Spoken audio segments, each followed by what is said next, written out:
Bonjour tout le monde, j'espère que vous allez très bien. Nous voilà aujourd'hui pour le tirage du jour, on y va. Donc, j'utilise toujours celui-ci. À l'intérieur, voici le petit livret. Et commencer dedans. Les cartes, hop.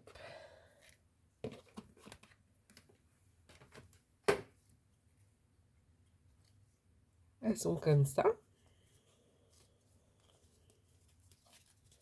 Voilà. Hop, on y va.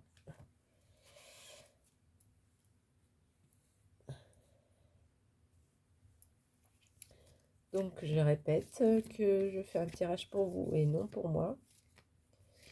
Donc, il faut choisir une petite question. Et puis, souvent, ces cartes sont relativement claires. Quand elles sont positives ou négatives, c'est assez clair. Après, les autres, c'est... vous verrez, quoi, en fait. Donc, voilà, n'hésitez pas à poser votre petite question. Et puis, on va voir ce que ça donne. Hop. Oh, Doudou! Doudou, arrête. Doudou. Le chat qui miaule. Alors, vous avez choisi votre numéro? Pas encore. Non, vous attendez de voir ce que je vais mettre comme carte. Donc, ça, c'est la carte numéro 1. Donc, ça, c'est la carte numéro 2. Et la 3. On a droit à une petite sérénade de mon chat.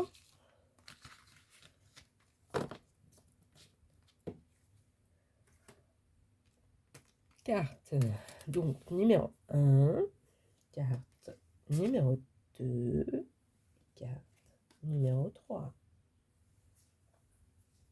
Ça y est, vous avez choisi? Vous êtes prêts? On y va.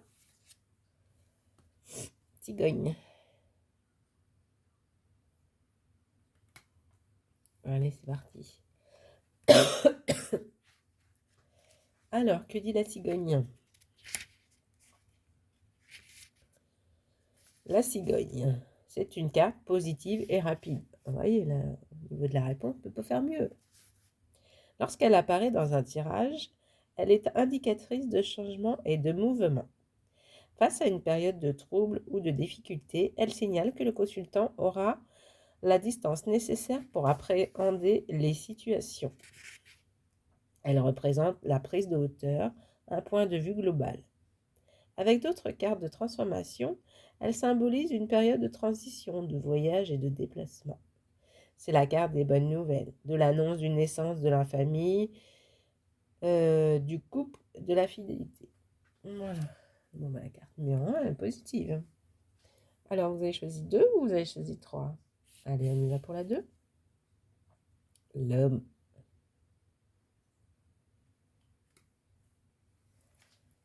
Alors.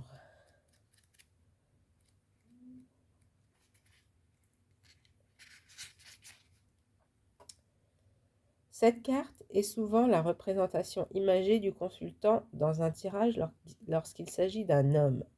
La réduire à cette utilisation est toutefois dommage.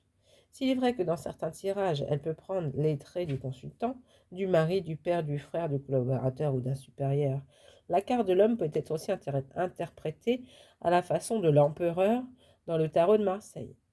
Ainsi, au travail comme dans la vie amoureuse, elle présage un cycle d'équilibre et de stabilité. Bien entourée, elle signalerait que le consultant saura garder le contrôle des événements. C'est le sens de la performance, le besoin d'aller droit au but ou à l'essentiel, la combativité, la capacité à lancer des projets. Ok. Donc là, vous faites ce que vous en voulez de les deux.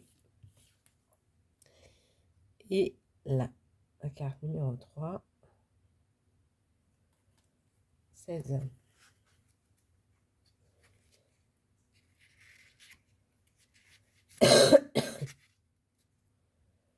Comme dans bien des oracles ou encore dans le tarot de Marseille, cette carte est celle de l'espoir, de la satisfaction, de la foi, de l'intuition, de la clairvoyance.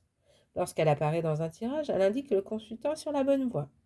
Elle indique que la période est propice aux nouveaux projets, aux opportunités et aux ouvertures. C'est aussi la lame des nouvelles connaissances, qu'elles soient intellectuelles ou relationnelles. Pour un célibataire, dans une question relative à l'affectif, elle conseille de ne jamais perdre espoir. Pour une interrogation en lien avec le couple, elle représente la communication et l'écoute. Oh, j'ai du mal encore. Elle présage des événements positifs à venir. Bon bah voilà, ce petit jeu. Donc 1 et 3, on est pas mal. Et 28, si, 28. 28, si, qu'est-ce qu'ils ont dit attendez, ils ont dit c'est sens de la performance, le besoin d'aller droit au but et ou à l'essentiel, la combativité, la capacité à lancer des projets. Vous saurez garder le contrôle des événements. Numéro 2. Voilà. Voilà. Je vous retrouve tous les jours pour le tirage, bien sûr, pas de souci. N'hésitez pas à aller voir la petite phrase là, qui dure 15 secondes aussi tous les jours. Là, le bonheur c'est, et puis une petite phrase positive. En général, c'est plutôt bien pour démarrer la journée. Et puis pour les autres choses que je fais, vous faites bien comme vous avez envie. Hein. Je vous fais plein de gros bisous et je vous dis à plus. Salut, salut!